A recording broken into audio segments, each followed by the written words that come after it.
Everyone welcome to Pavani starts. ఈరోజు నేను చాలా సింపుల్ అండ్ టేస్టీగా ఆలూ ఫ్రై చేస్తున్నానండి. నా స్టైల్లో నేను ఎలా ప్రిపేర్ చేస్తానో మీరు చూసేయండి. అలానే చాలా టేస్టీగా ఉంటుందండి. చూడండి, ముందుగా స్టవ్ ఆన్ చేసి ఒక కడాయి పెట్టుకోవాలి. ఒక కడాయి పెట్టుకొని అందులో ఆయిల్ని యాడ్ చేసుకోవాలి.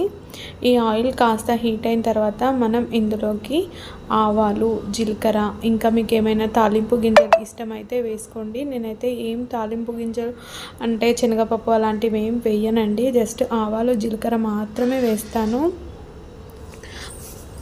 నాకు అలా పప్పులు వేస్తే నచ్చదండి, ఎందుకో ఇలానే బాగా అనిపిస్తుంది.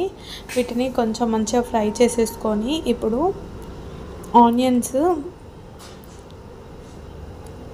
పచ్చిమిర్చి, కరివేపాకు మూడింటిని ఇలా మిక్స్ చేసి వేసేస్తానన్నమాట. నేను ఆనియన్, పచ్చిమిర్చి, కరివేపాకు ఇలా మిక్స్ చేసి వేయడం వల్ల ఏమవుతుందంటే కరివేపాకు అనేది చిటపటలాడకుండా ఉంటుంది, మన మీద పడకుండా ఉంటుంది అన్నమాట. ఇలా మూడింటిని కలిపి వేసేసి మంచిగా ఫ్రై చేసేసుకోవాలి.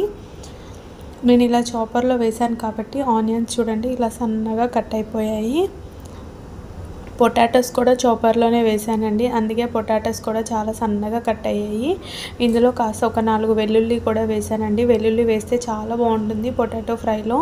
ఇలా సన్నగా కట్ చేసేసాను. చాలా మంచిగా ఫ్రై అయిపోతుంది. కర్రీ కూడా చాలా టేస్టీగా అనిపిస్తుంది. తప్పకుండా నచ్చుతుందండి, ఇలా చేయండి. అసలు నార్మల్గానే పొటాటో ఫ్రై అంటే అందరికీ, పిల్లలకి, పెద్దలకి అందరికీ నచ్చుతుంది కదండి. దీని కాంబినేషన్గా రసం, పప్పుచారు చాలా బాగుంటుంది. కాసేపు ఇలా ఫ్రై చేసుకొని లిడ్ పెట్టి క్లోజ్ చేసేసుకోవాలి. తర్వాత ఒక 5 to 10 minutes తర్వాత మీడియం ఫ్లేమ్లో ఫ్రై చేసుకున్న తర్వాత లిడ్ ఓపెన్ చేసి చెక్ చేసుకోవాలి, లేదంటే అడుగు అంటుకుపోయి ఉంటుందండి, మాడిపోతుంది. ఆలూ ఫ్రై తొందరగా అడుగంటుకుంటుంది. కాస్త ఆయిల్ ఎక్కువ ఉంటేనే బాగుంటుందండి టేస్ట్ కూడా. ఇలా అప్పుడప్పుడు ఓపెన్ చేస్తూ మిక్స్ చేస్తూ మళ్ళీ క్లోజ్ చేస్తూ ఓపెన్ చేస్తూ మిక్స్ చేస్తూ ఉండాలండి ఒక 2-3 times. అలానే ఇందులో ఇప్పుడు కాస్త పసుపు యాడ్ చేసుకోవాలండి.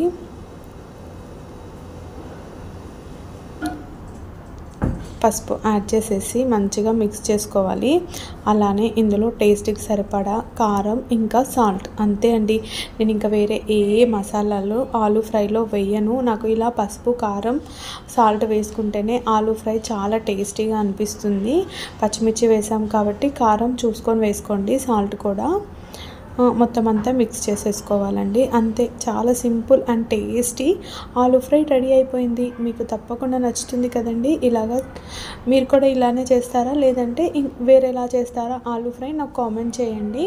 వీడియో నచ్చినట్లయితే లైక్ చేయడం మాత్రం మర్చిపోవద్దు. ఉప్పు, కారం వేసాక మాత్రం 1 minute ఫ్రై చేసుకోవాలండి. అంతే, రెడీ అయిపోయింది ఆలూ ఫ్రై. ఫ్లేమ్ ఆఫ్ చేసేసి సర్వ్ చేసుకొని తినేయడమే. టిఫిన్ బాక్స్లో కూడా ఈజీ రెసిపీ అండి. Bye bye. Thank you for watching my videos.